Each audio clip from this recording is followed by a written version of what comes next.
mengusahakan transformasi kota dan bangsa melalui jejaring. Seperti Yeremia 29 ayat 7, kita berdoa dan membangun. Mengusahakan transformasi kota dan bangsa melalui jejaring yang berdoa dan membangun di atas batu karang Yesus Kristus. Mengusahakan transformasi kota dan bangsa melalui jejaring yang berdoa dan membangun di atas batu karang Yesus Kristus. Mulai berdoa, mulai membangun, terus berdoa, terus membangun sampai terjadi, harus terjadi, pasti terjadi transformasi Indonesia. Mulai berdoa, mulai membangun, terus berdoa, terus membangun sampai terjadi, harus terjadi, pasti terjadi transformasi Indonesia.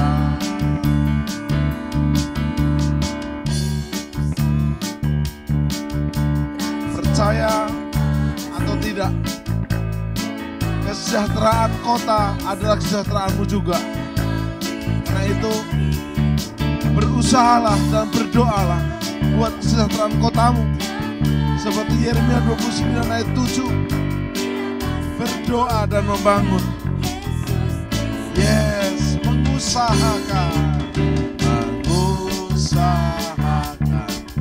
transformasi kota dan bangsa melalui jejaring yang berdoa dan membangun di atas batu karang Yesus Kristus.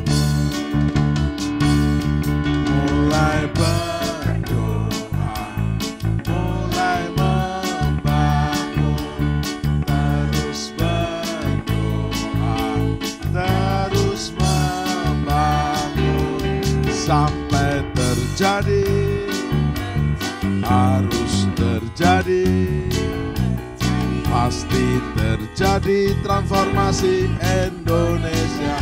Mulai berdoa, mulai berdoa, mulai membangun, terus berdoa, terus membangun sampai terjadi,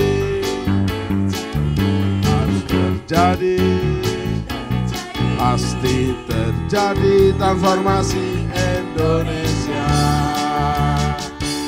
Sampai terjadi, harus terjadi, pasti terjadi transformasi Indonesia.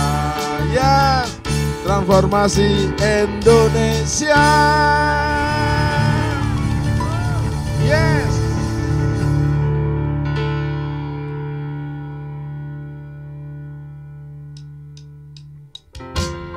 Mari kita semua umat pilihan Allah, dengarlah panggilannya untuk menggenapi firman-Nya. Sekaranglah waktunya untuk berdiri bagi bangsa ini.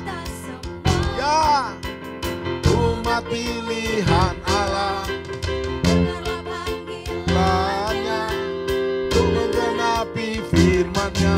Sekaranglah waktunya untuk berdiri bagi bangsa ini. Mari maju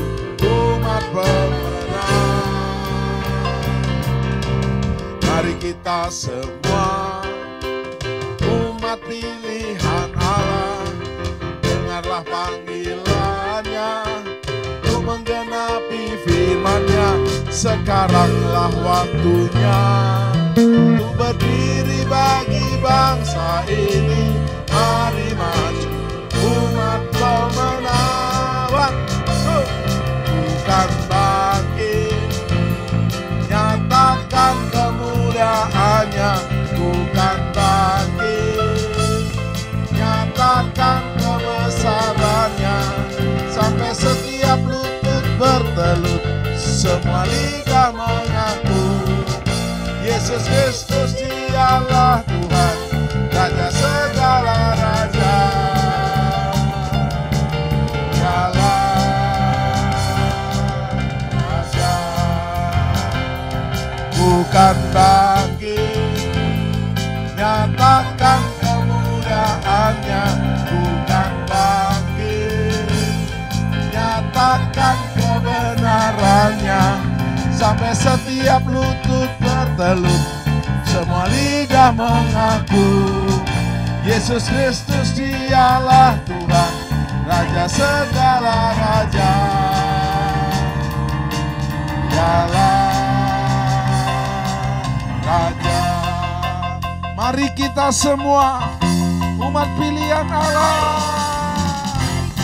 Yes, umat pilihan Allah, dengarlah panggilannya untuk menggenapi firman-Nya.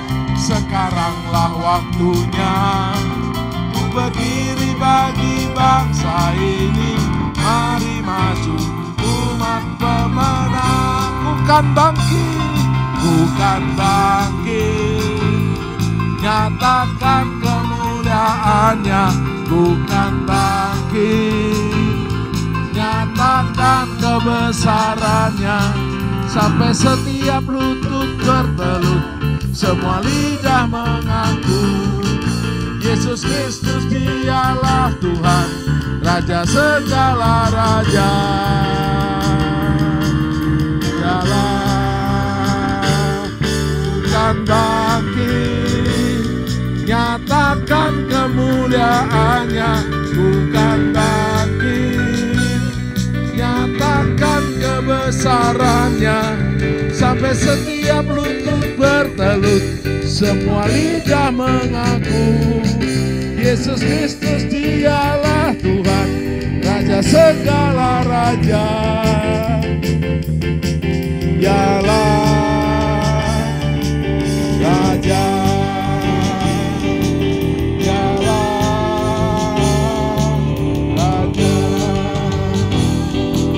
Dialah Raja, Raja. Tepuk tangan bersama-sama. Haleluya.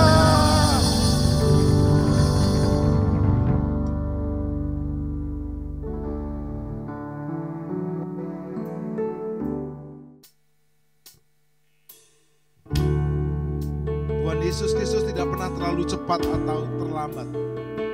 Dia selalu bekerja tepat pada waktunya yang terbaik, the best. Bila kau izinkan sesuatu terjadi, ku percaya semua untuk kebaikanku. Bila nanti telah tiba waktumu, ku percaya kuasa-Mu memulihkan hidup. Kita nyanyikan bersama-sama. Bila kau izinkan sesuatu terjadi, percaya semua untuk kebaikan. Bila nanti telah tiba waktu, ku percaya kuasa-Mu memulihkan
telah tiba waktumu. Ku percaya kuasa-Mu memulihkan hidupku. Bila Kau izinkan sesuatu terjadi, ku percaya semua untuk kebaikanku. Bila nanti telah tiba waktumu, ku percaya kuasa-Mu memulihkan hidupku. Tuhan pasti yang terbaik, walau kadang tak mudah dimengerti. Lewati cobaan, ku tetap percaya waktu Tuhan pasti yang terbaik. Musik saja, musik menyembah kekasih-kekasih Tuhan. Bila Tuhan izinkan sesuatu terjadi, kita memasuki cobaan, pandemi apapun, sampar, ekonomi, kesehatan, keluarga bahkan, tetap percaya Tuhan tidak pernah mencobai kita melebihi kekuatan kita. Waktu kita tetap percaya, Tuhan berikan jalan keluar dan kemenangan yang indah. Pastikan engkau berjalan dalam rohnya Tuhan, on the track bersama Tuhan Yesus. Bila nanti tiba waktu Tuhan yang terbaik, Tuhan jawab doamu, beri kekuatan kepadamu, dan memulihkan hidupmu, keluargamu, kota, dan bangsamu. Bila Kau izinkan,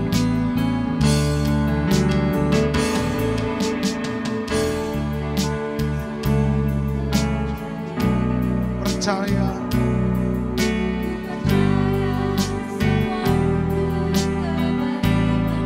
Angkat tanganmu dengan iman. Telah tiba waktu, ku percaya kuasa-Mu memulihkan hidupku. Tuhan pasti yang terbaik, walau kadang tak dimengerti. Lewati cobaan, ku tetap percaya waktu Tuhan pasti yang terbaik. Lewati cobaan, ku tetap percaya waktu Tuhan pasti yang terbaik. Lewati cobaan, ku tetap percaya waktu Tuhan pasti yang terbaik. Terima kasih Bapa, waktu-Mu selalu terbaik. Dalam segala perkara kami memuji-muji-Mu, kami menyembah, naikkan bahasa baru-Mu, atau panggil Yesus Juru Selamat dan Tuhanmu. Kira lama sandara lama syandara lama, kira lama syandara sandara. Terus percaya dan terus percaya, selamanya percaya. Dalam nama Yesus, Tuhan penebus dan juru selamat kami. Yes.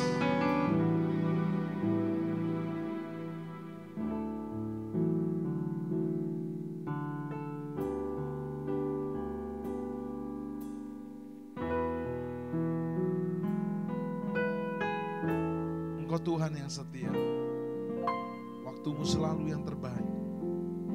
Engkau Tuhan sandaranku, dan ku hanya kan berharap kepadamu.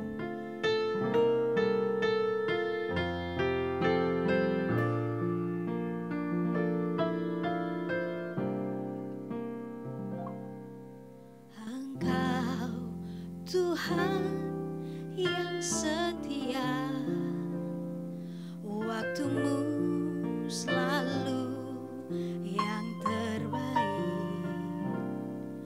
Engkau Tuhan sandaranku,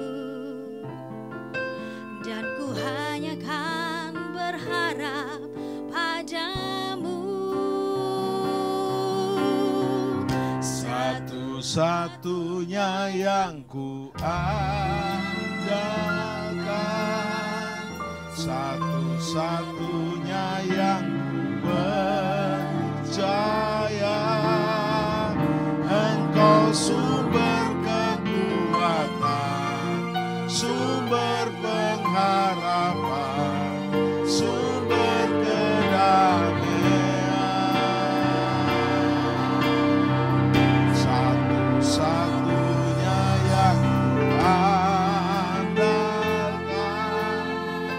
satu-satunya yang ku percaya, Engkau Tuhan memberkati, Tuhan penyembuhku, Tuhan pemulihku.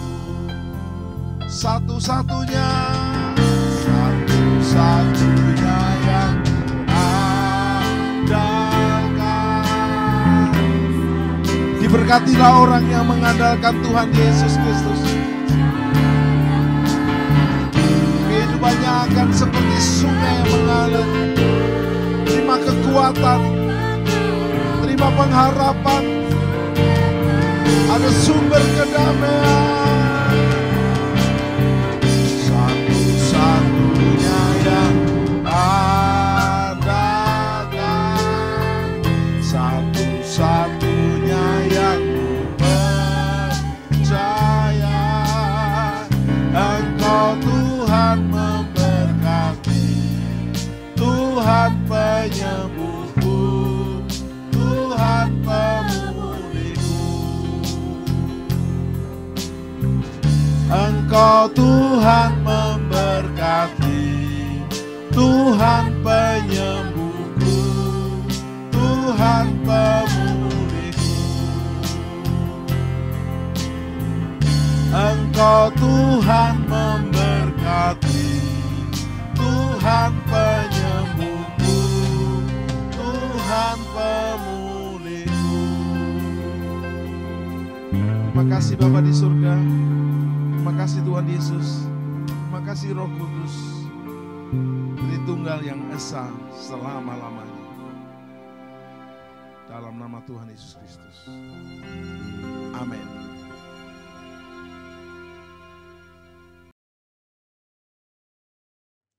Happy Sunday semuanya. Saya berdoa roh kita tetap menyala-nyala pada masa ini. Edisi Voice of Pentecost kali ini akan membahas mengenai generasi Yeremia, generasi akhir zaman.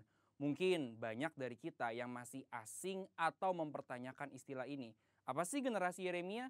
Sesuai dengan pesan Tuhan mengenai Pentakosta ketiga yang akan membangkitkan generasi Yeremia, yaitu anak-anak muda yang dipenuhi Roh Kudus, cinta mati-matian kepada Tuhan Yesus, tidak kompromi terhadap dosa, dan akan bergerak untuk memenangkan jiwa. Maka dari itu, hari ini mari kita lihat apa yang Alkitab katakan tentang generasi Yeremia, generasi akhir zaman. Apabila kita membaca kitab Yeremia dan kehidupan Yeremia, kita mengetahui bahwa Yeremia dipanggil sejak masa mudanya. Di dalam Alkitab biasanya seseorang yang dipanggil sejak masa mudanya memiliki kekhususan yang penting. Mereka memainkan peran penting yang menjadi titik balik rencana Allah bagi umatnya. Kita juga dapat menemukan bahwa kehidupan dan pelayanan Yeremia memiliki korelasi dengan anak-anak muda yang sedang melayani Tuhan pada masa ini. Yang pertama, Yeremia hidup dan melayani dalam zaman yang unik, di mana bangsa Yehuda akan memasuki satu era yang baru. Pemahaman-pemahaman dan cara hidup mereka yang lama kini harus diperbaharui. Yeremia hidup mengikuti tuntunan dan pesan Tuhan sehingga dapat memasuki era baru ini. Yeremia juga hidup di zaman lunturnya pengenalan akan Tuhan, di mana orang-orang tetap beribadah seperti biasa secara formalitas. Mereka datang beribadah kepada Tuhan, tetapi tidak menunjukkan pertobatan dan perubahan hidup. Apabila kita melihat hari ini, ada berapa banyak orang Kristen yang beribadah tetapi hatinya menjauh dari Tuhan. Maka dari itu, generasi Yeremia adalah generasi yang siap memasuki era baru dengan cara penuh Roh Kudus dan menyuarakan pertobatan besar-besaran. Yang kedua, Yeremia dipanggil kepada gaya hidup penyangkalan diri yang radikal. Dalam Yeremia 1 ayat 17-18, Tuhan meminta Yeremia tidak gentar menyuarakan hal yang bertentangan dengan dosa dan pelanggaran. Yeremia sangat banyak menyangkal dirinya. Ia bahkan diminta untuk tidak menikah, mengingat bangsanya akan memasuki keadaan darurat. Hal ini bukan berarti semua generasi Yeremia dipanggil untuk tidak menikah, tetapi ini menjadi contoh betapa sungguh-sungguhnya generasi Yeremia harus menyangkal dirinya. Hari-hari ini kita juga sedang memasuki keadaan darurat akibat dari merebaknya COVID-19 dan krisis ekonomi yang mempengaruhi seluruh dunia. Mungkin keadaan darurat hari ini menjadi tanda bangkitnya generasi Yeremia. Maka generasi Yeremia adalah generasi yang siap menyangkal dirinya bagi rencana Tuhan dalam banyak hal. Generasi yang cinta mati-matian kepada Tuhan Yesus dan akan melayani Indonesia seperti yang belum pernah terjadi sebelumnya. Yang ketiga, Yeremia mendapatkan pesan mengenai fase selanjutnya dari rencana Tuhan. Yeremia 31 ayat 33-34 mengatakan, "Tetapi beginilah perjanjian yang kuadakan dengan kaum Israel sesudah waktu itu. Demikianlah firman Tuhan. Aku akan menaruh Tauratku dalam batin mereka dan menuliskannya dalam hati mereka.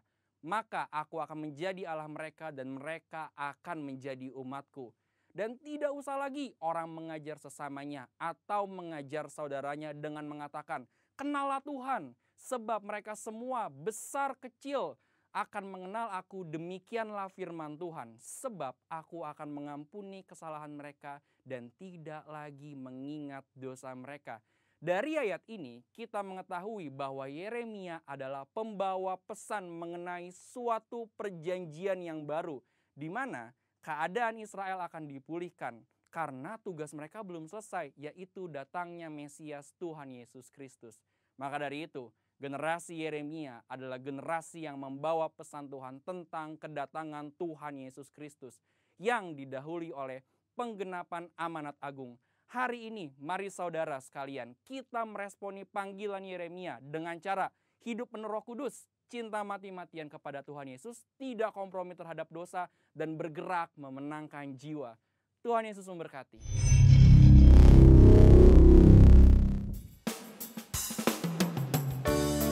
Apa yang dimaksudkan dengan Pentakosta ketiga?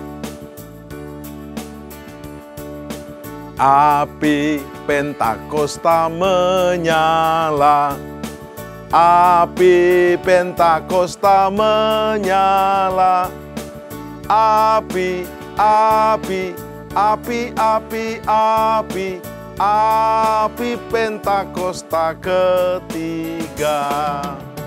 1.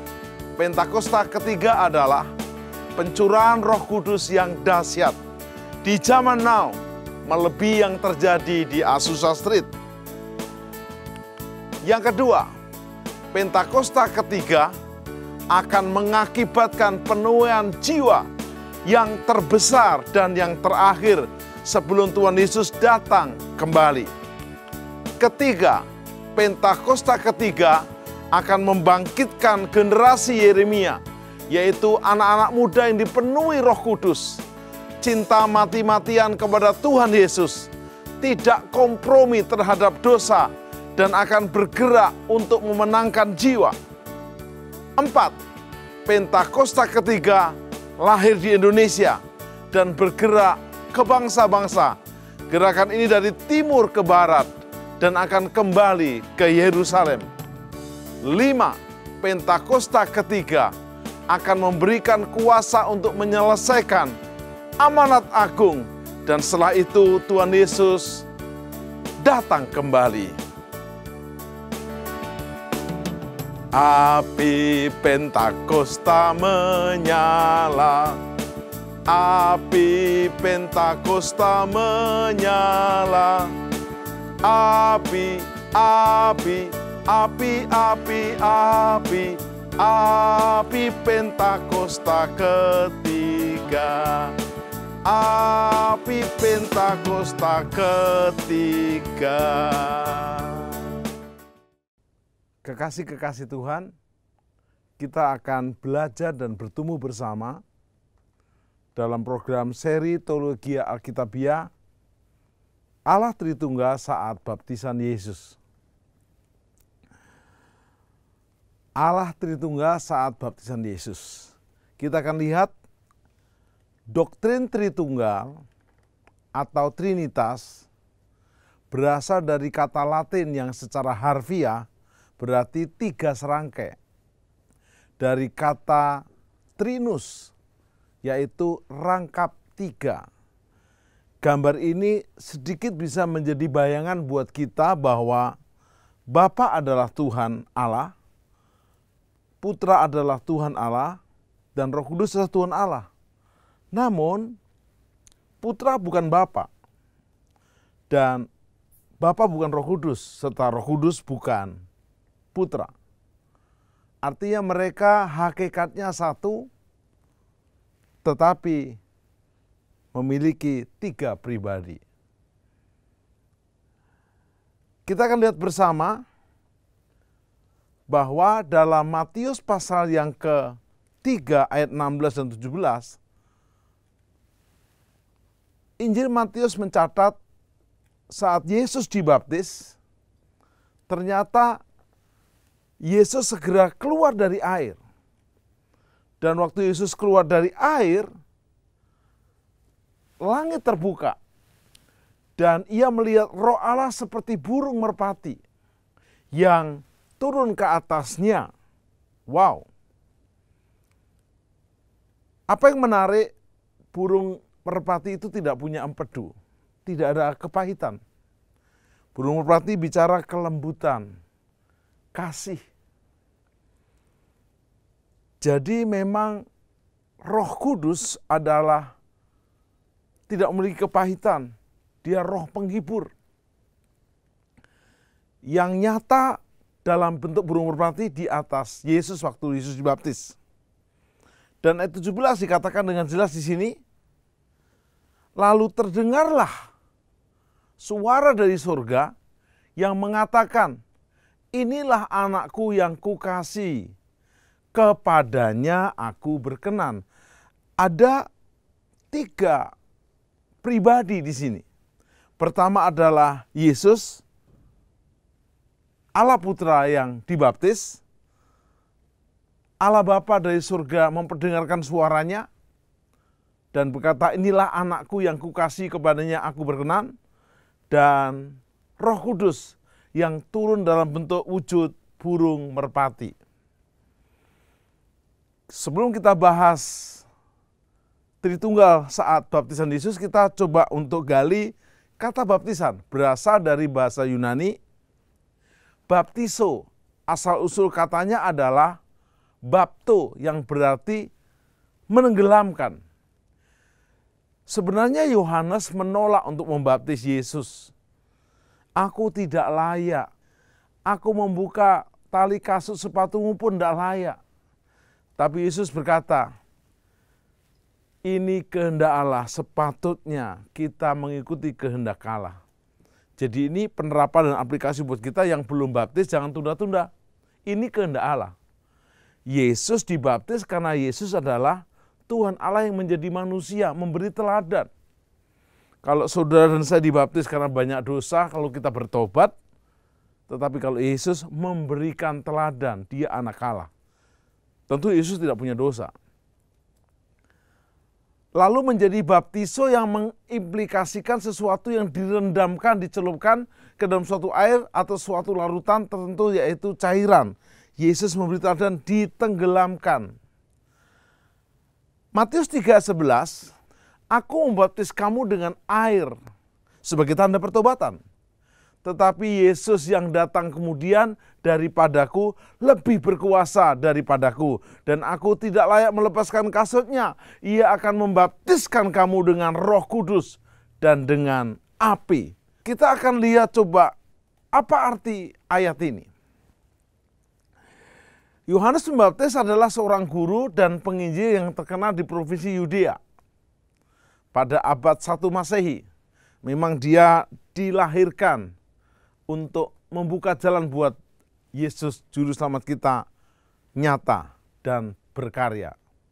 Ia merupakan keturunan suku Lewi, putra dari Elisabet bersama Zakaria, saudara sepupu Maria yang melahirkan Yesus. Dan ayahnya Zakaria adalah seorang imam dari rombongan Abia yang bertugas di Bait Allah. Yohanes diberi gelar pembaptis karena pekerjaannya yaitu membaptis orang-orang untuk mereka mempersiapkan diri pada kedatangan Tuhan Yesus. Apa yang menarik, kita akan lihat bahwa pada baptisan Yesus di Sungai Yordan ada 3 pribadi, yaitu anak yang dibaptis, Bapa yang bersuara, dan Roh Kudus yang hinggap di atas Yesus. Apa yang menarik, Bapak Ibu Saudara? Matius 3 ayat 13 dan 15, ini sebelum Yesus dibaptis, Yesus datang dari Galilea ke Yordan kepada Yohanes untuk dibaptis olehnya. Tetapi Yohanes mencegah dia, katanya, akulah yang perlu dibaptis.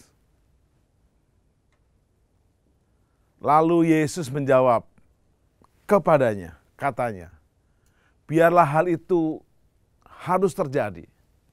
Karena demikianlah sepatutnya kita menggenapkan seluruh kehendak Allah, dan Yohanes pun menurutinya.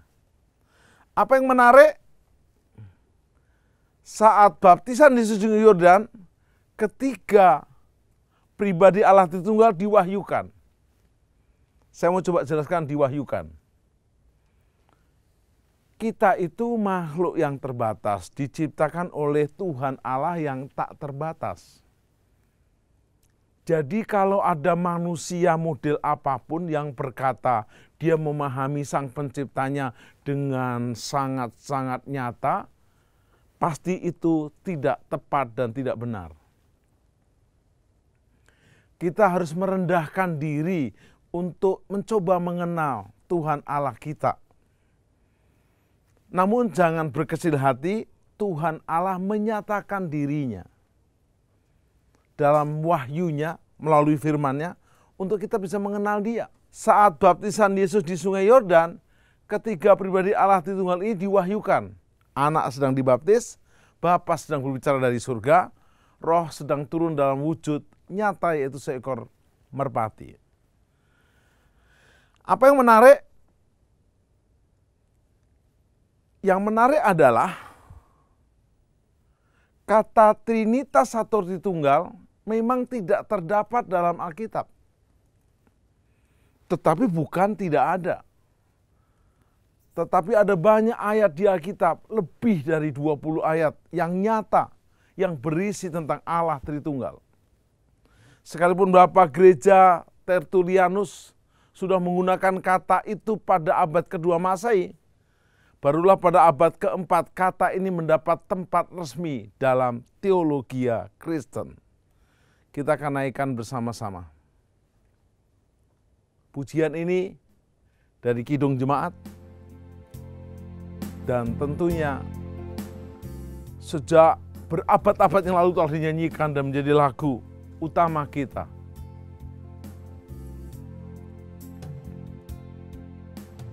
Hormat bagi Allah Bapa, hormat bagi anaknya,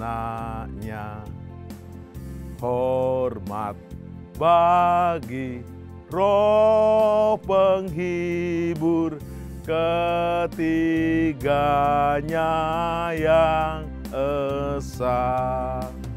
Haleluya, haleluya, ketiganya yang esa. Hormat bagi Allah Bapa, hormat bagi Yesus Kristus, Allah Putra, hormat bagi Roh Penghibur, Roh Kudus, Tritunggal yang esa. Tapi doktrin mengenai Allah Tritunggal adalah ajaran Kristen yang paling utama dan mencakup seutuhnya segenap unsur utama kebenaran Alkitabiah yang diajarkan agama Kristen mengenai adanya pribadi Tuhan Allah yang sangat nyata, yaitu Tritunggal yang esa. Banyak beberapa orang berkata, kan tidak ada di Alkitab. Kata-katanya nggak ada, tapi isinya ada. Jadi Anda jangan bermain kata-kata, nggak ada. Ada banyak hal kita akan pelajari dalam episode-episode berikutnya bahwa tidak ada di Alkitab, tapi ada makna dan isinya. Mari kita lihat Matius 28 ayat 19 dan 20. Karena itu pergilah, ini kata-kata Yesus terakhir sebelum Yesus naik ke surga. Jadikanlah semua bangsa muridku dan baptislah mereka dalam nama Bapa dan Anak dan Roh Kudus. Jadi Yesus dengan tegas menyatakan ada 3 pribadi Allah yang kita harus laksanakan untuk membaptis,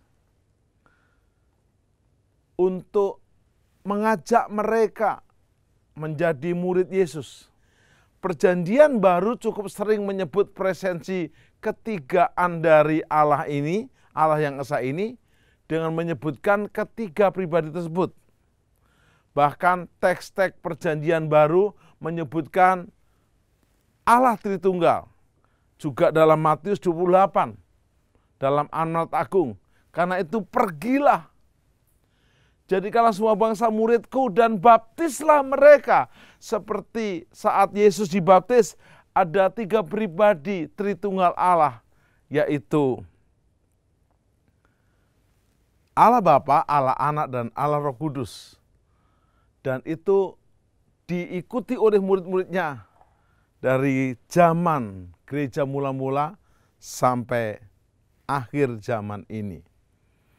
Ketritunggalan Allah tidak hanya terbatas pada proses pembaptisan Yesus. Bahkan Amanat Agung yang Yesus sampaikan memberikan dasar bukti yang kuat. Karena menyatakan kata dalam nama Bapa, dalam nama Anak, dan Roh Kudus. Ketiganya disebutkan dengan lengkap. Kekasih-kekasih Tuhan, kita akan belajar bersama supaya kita boleh bertumbuh, mengenal pribadi Tritunggal yang esa yang kita sembah. Kita akan naikkan pujian ini, kekudusan-Mu Allah Bapa, pengorbananmu Yesus Allah Putra, dan penghiburanmu Roh Kudus. Yes.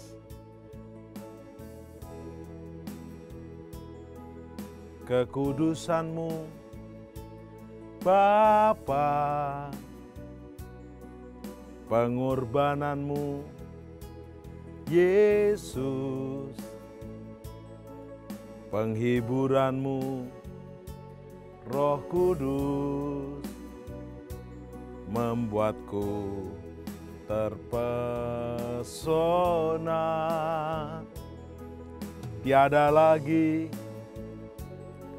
kata, tiada lagi harta, tiada lagi daya selain memuji dan menyembah-Mu. Glory,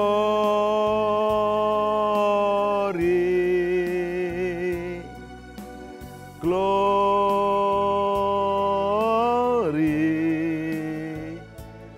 bagimu Yesus, Allah yang kudus selamanya. Oh, glory,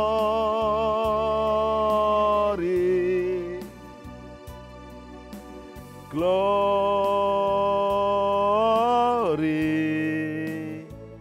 Nyanyi hosana bagi Sang Raja.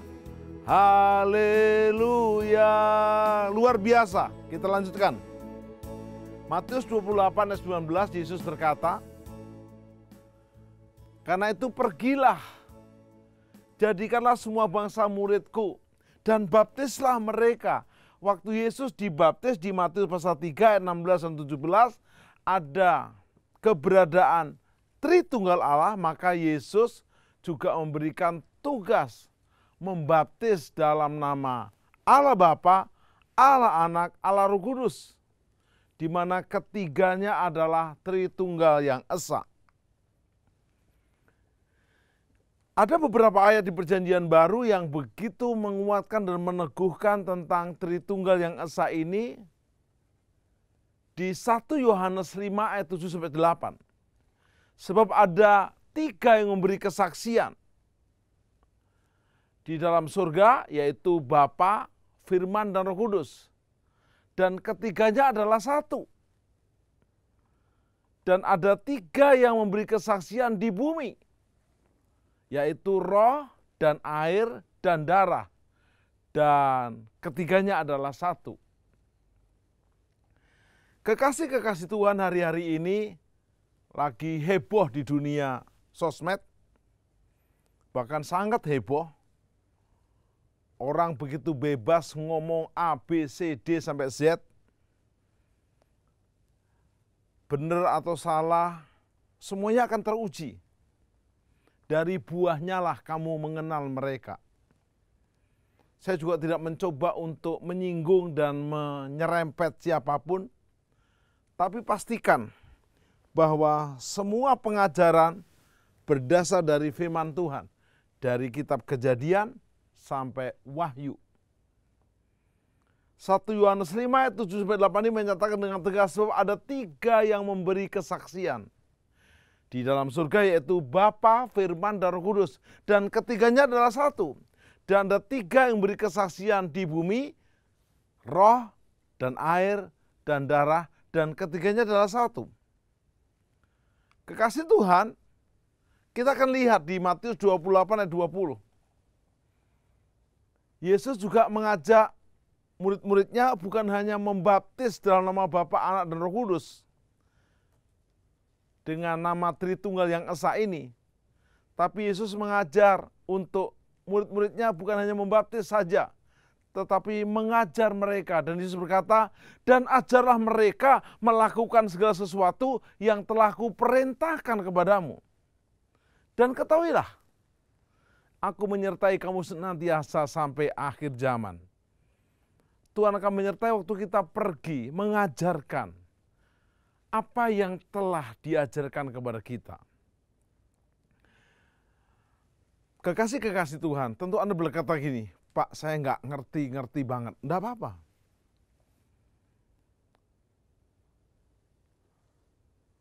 Teologi Alkitabiah Allah Tritunggal tidak langsung bisa diterima.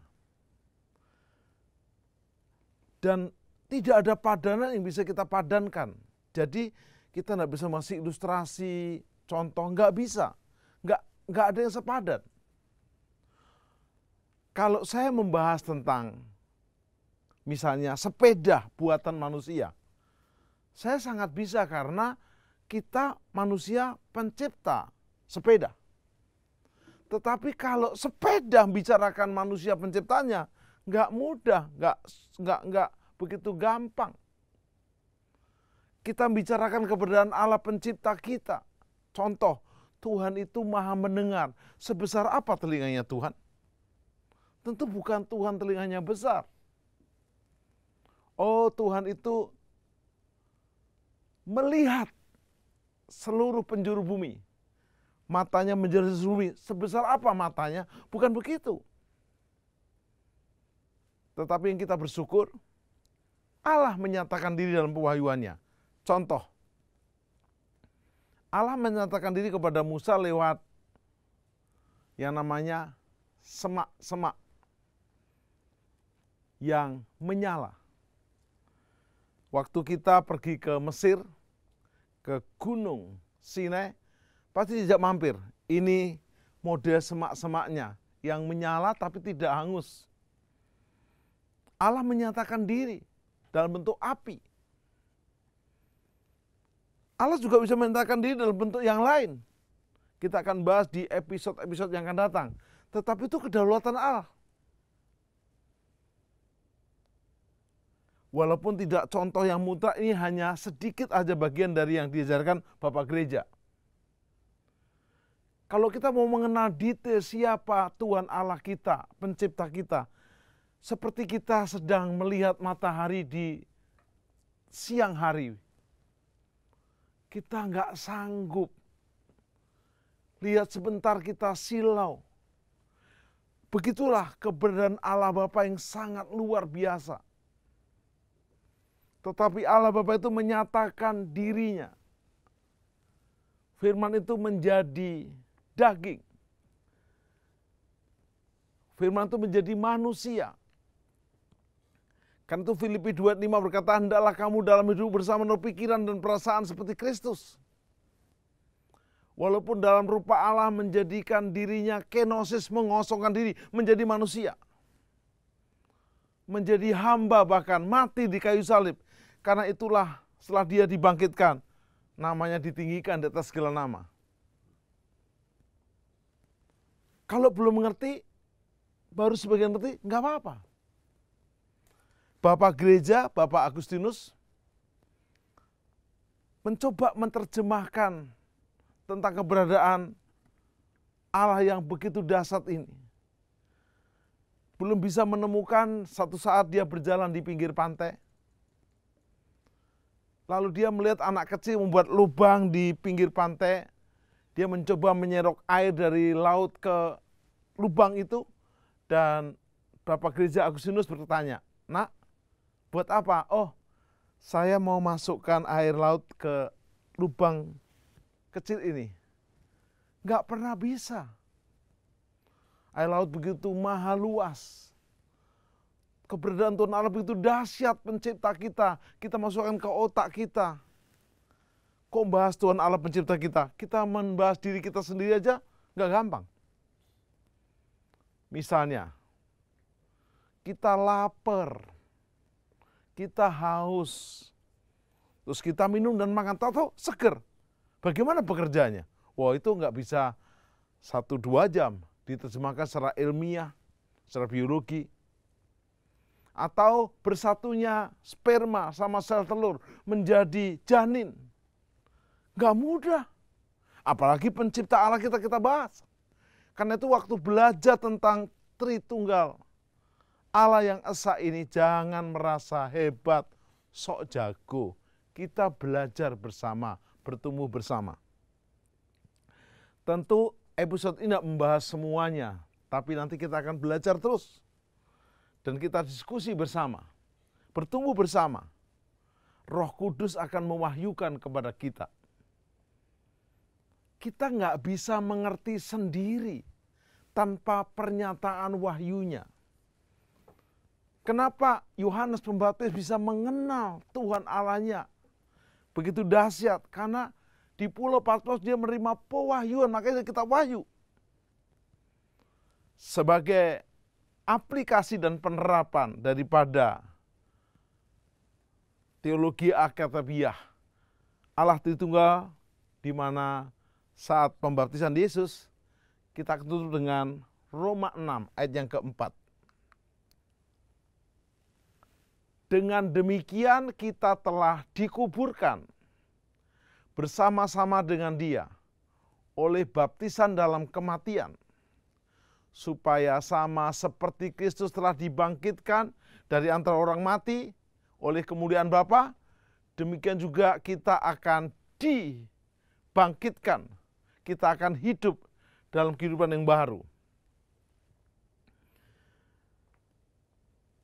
Kalau saudara mempelajari Tuhan Allah tanpa iman, nggak pernah bisa.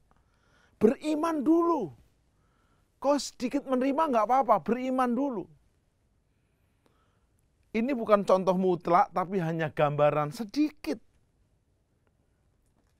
Kalau sudah naik pesawat, Anda nggak pernah tanya kan? Pilotnya siapa namanya? Lulusan sekolah pilot tahun berapa? Tapi Anda asal membayar lebih mahal, melihat pesawatnya oke, sudah diberi jelas sertifikasi nasionalnya jalan, Anda percaya aja. Pelan-pelan baru belajar. Apalagi ini Tuhan Allah yang begitu dahsyat. Dan saya tutup dengan Roma 6 ayat yang kelima. Sebab jika kita telah menjadi satu dengan apa yang sama dengan kematiannya, Anda tidak pernah bisa menerima Tritunggal Tuhan Allah kalau mempertahankan, mohon maaf, pengajaran-pengajaran tentang ilah di dunia ini. Tetapi kita harus menguburkan hidup lama kita dan kita dalam kehidupan yang baru. Pujian ini menutup pelajaran ini dan Tuhan berikan lagu ini kepada saya untuk kita belajar bersama tentang Kusembah Tritunggal yang Esa.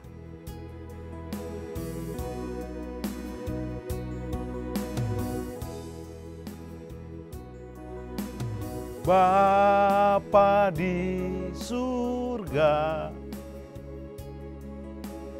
Yesus Kristus,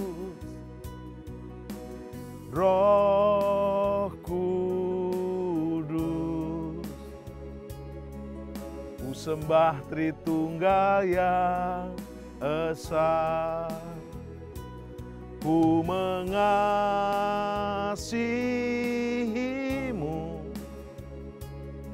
dengan segenap hati dan segenap jiwaku. Ku mengasihimu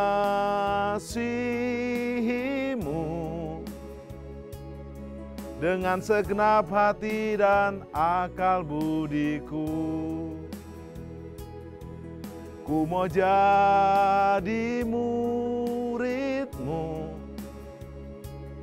sangkal diri dan memikul salib.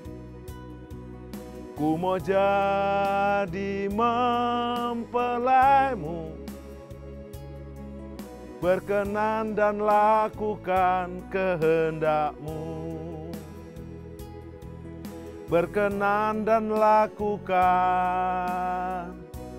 kehendakmu. Belajar dari baptisan Yesus yang nampak ada 3 pribadi Allah Tritunggal. Kami tidak perbesar perbedaan dan dengan perdebatan. Tetapi kami mulai dengan beriman dan memasuki dalam penerapan aplikasi untuk kami mau dikuburkan dalam kehidupan lama kami, pengajaran lama kami, kepercayaan lama kami ke dalam kehidupan yang baru. Sebab seperti Kristus dikuburkan, manusia lama kami, ego kami, bahkan manusia terhilang kami dikuburkan. Dan seperti Yesus dibangkitkan, kami dibangkitkan menjadi manusia baru. Dalam berkat Bapa Surgawi, Tuhan Yesus dan Roh Kudus, Roh Penghibur, Tritunggal yang Esa dalam nama Tuhan Yesus Kristus. Amin. Deklarasi iman Mazmur 91 dalam lindungan Allah. Orang yang duduk dalam lindungan yang maha tinggi dan bermalam dalam naungan yang maha kuasa akan berkata kepada Tuhan, tempat perlindunganku dan kubu pertahananku, Allahku yang kupercayai. Sungguh, dialah yang akan melepaskan engkau dari jerat penangkap burung dari penyakit sampar yang busuk. Dengan kepaknya ia akan menudungi engkau. Di bawah sayapnya engkau akan berlindung. Kesetiaannya ialah perisai dan pagar tembok. Engkau tak usah takut terhadap kedahsyatan malam, terhadap panah yang terbang di waktu siang, terhadap penyakit sampar yang berjalan di dalam gelap, terhadap penyakit menular yang mengamuk di waktu petang. Walau 1.000 orang rebah di sisimu dan 10.000 rebah di sebelah kananmu, tetapi itu tidak akan menimpamu. Engkau hanya menontonnya dengan matamu sendiri dan melihat pembalasan terhadap orang-orang fasik.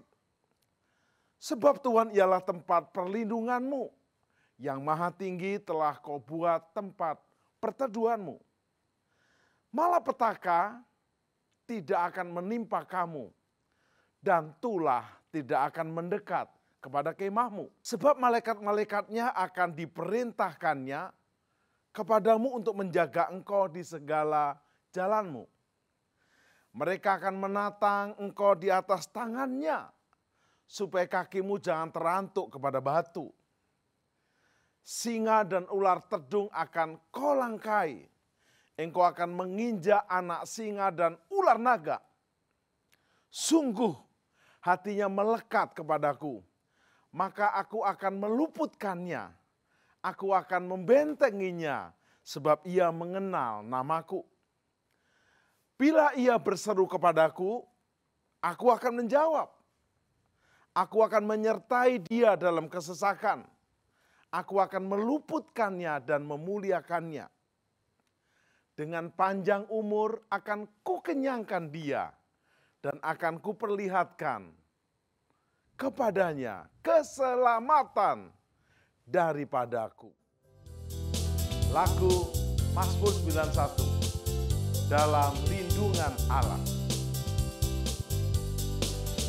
Orang yang duduk dalam lindungan yang maha tinggi, dan bermalam dalam naungan yang maha kuasa, akan berkata kepada Tuhan, tempat perlindunganku dan kubu pertahananku,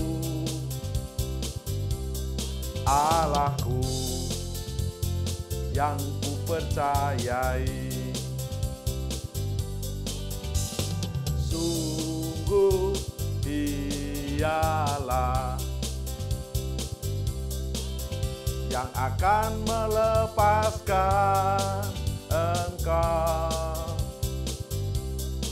dari jerat penangkap burung, dari penyakit sampar yang busuk. Dengan kepaknya Dia akan menudungi engkau. Di bawah sayapnya engkau akan berlindung. Kesetiaannya ialah perisai dan pagar tembok. Engkau tak usah takut terhadap kedahsyatan malam, terhadap panah yang terbang di waktu siang, terhadap penyakit sampar yang berjalan di dalam gelap, terhadap penyakit menular yang mengamuk di waktu petang. Walau 1000 orang rebah di sisimu, dan 10.000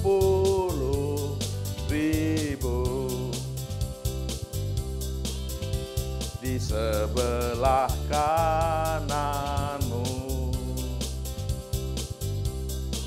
Tetapi itu tidak akan menimpamu. Engkau hanya menontonnya dengan matamu sendiri dan melihat pembalasan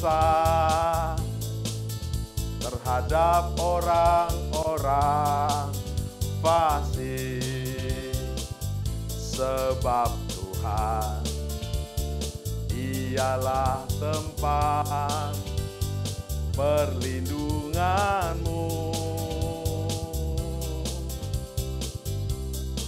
Yang Maha Tinggi telah Kau buat tempat perteduhanmu.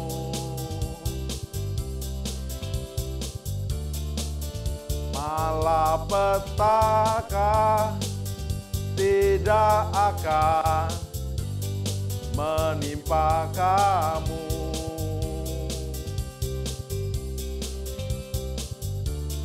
Dan tulah tidak akan mendekat kepada kemahmu. Sebab malaikat-malaikatnya akan diperintahkannya kepadamu untuk menjaga engkau di segala jalanmu. Mereka akan menatang engkau di atas tangannya, supaya kakimu jangan terantuk kepada batu. Singa dan ular teduh akan kau langkahi, engkau akan menginjak anak singa dan ular naga. Sungguh hatinya melekat kepadaku, maka aku akan meluputkannya. Aku akan membentenginya, sebab ia mengenal namaku. Bila ia berseru kepadaku, aku akan menjawab. Aku akan menyertai dia dalam kesesakan. Aku akan meluputkannya dan memuliakannya. Dengan panjang umur akan ku kenyangkan dia, dan akan ku perlihatkan kepadanya